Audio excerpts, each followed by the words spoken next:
독이 되는 우월의식.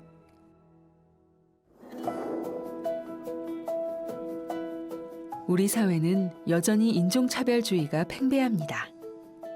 백인 우월주의를 가진 트럼프가 미국의 대통령이 되었으니 인종차별이 심각해지는 것은 아닌가 걱정입니다. 왜 사람들은 피부색으로 사람을 평가하는 것일까요? 인종차별주의에 관심이 많았던 제인 엘리엇은 마틴 루터킹이 암살된 다음 날 학교에서 한 가지 실험을 했습니다. 갈색 눈동자를 가진 아이들과 파란 눈동자를 가진 아이들로 그룹을 나눕니다.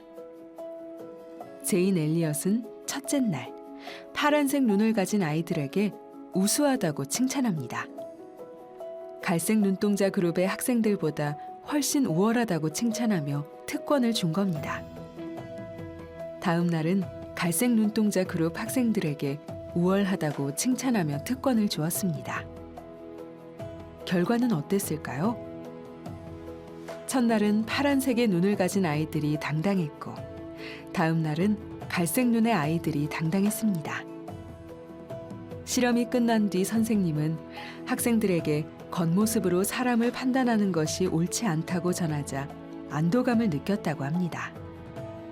즉, 인종차별주의는 스스로가 우월하다고 믿는 그릇된 착각에서 비롯되었던 겁니다. 이는 비단 피부색만의 이야기가 아닙니다.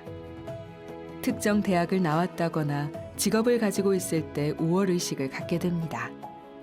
자신의 잣대로 상대방을 폄하하기도 합니다.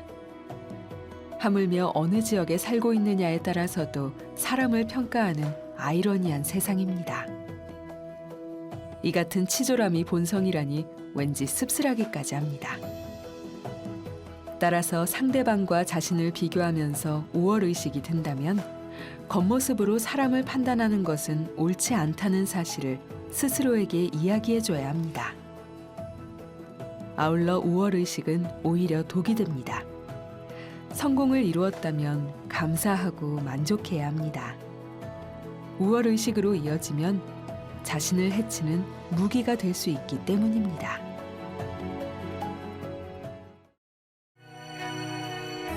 기억의 왜곡을 막는 뚝심.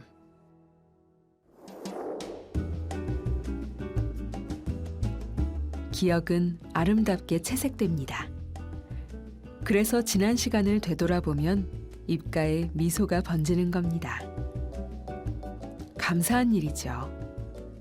과거의 쓰라린 기억이 머릿속에서 지워지지 않는다면, 설상가상으로 점점 더 불쾌한 감정이 자란다면 어찌 편안하게 살 수 있겠습니까? 첫사랑의 기억이 아름다운 이유도 여기에 있습니다. 첫사랑은 말 그대로 서툰 사랑이라 서로에게 상처를 주지만 시간이 지날수록 아련한 기억만 남게 됩니다. 이처럼 기억이 아름답게 채색된다면 반가운 일이지만 한편으로는 왜곡된다는 사실도 염두에 둬야 합니다. 진실이 거짓이 된다면 이는 매우 위험한 일이니까요.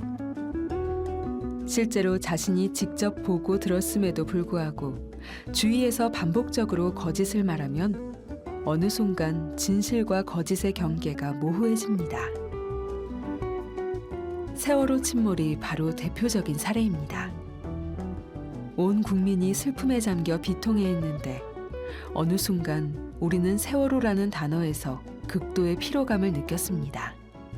처음에 느꼈던 슬픔이 자취를 감춰버린 거죠. 반복적으로 노출된 언론 보도를 통해 기억이 왜곡되었기 때문입니다. 이는 비단 세월호만의 일이 아닙니다. 우리는 너무 쉽게 기억을 왜곡시킴으로 인해 진실과 거짓을 구별하지 못합니다. 이를 거부하는 방법은 단 한 가지, 확고한 신념을 갖는 겁니다.